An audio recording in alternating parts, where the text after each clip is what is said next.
ഞാനിപ്പോൾ നിൽക്കുന്നത് പുനലൂരിൻ്റെ അഭിമാനവും സ്വകാര്യ അഹങ്കാരവുമായ തൂക്കുപാലത്തിലാണ്.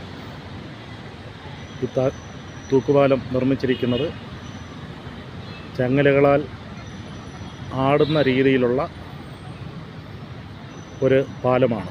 ഇതിങ്ങനെ നിർമ്മിക്കാൻ തന്നെ കാരണം 1877 ഇത് ഓപ്പണായത്. അന്ന് പുനലൂരിൻ്റെ കിഴക്കൻ പ്രദേശത്ത് നിഗൂഢമായ വനം പ്രദേശമായിരുന്നു. കൂടുതലായിട്ട് മൃഗങ്ങൾ ഇക്കര സൈഡിലോട്ട് വരാതിരിക്കാനായിട്ടാണ് ഇങ്ങനെ പാലം ക്രമീകരിച്ചിരിക്കുന്നത്. ഈ പാലത്തിൻ്റെ ഒരു സൈഡിൽ മൃഗങ്ങൾ കയറിയാൽ പാലം കുലുങ്ങുന്നത് കാരണം മൃഗങ്ങൾ തിരിച്ച് പേടിച്ച് പോകുന്നതുകൊണ്ടാണ് ഇങ്ങനെ ക്രമീകരിച്ചിരിക്കുന്നത്.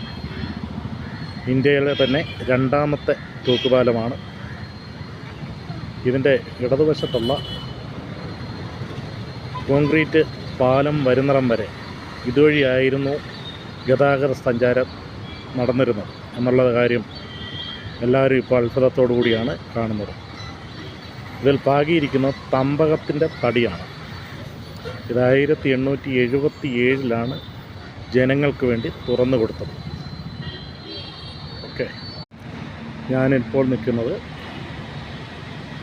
പുനലൂരിൻ്റെ അഭിമാനവും സ്വകാര്യ അഹങ്കാരവുമായ തൂക്കുപാലത്തിലാണ്.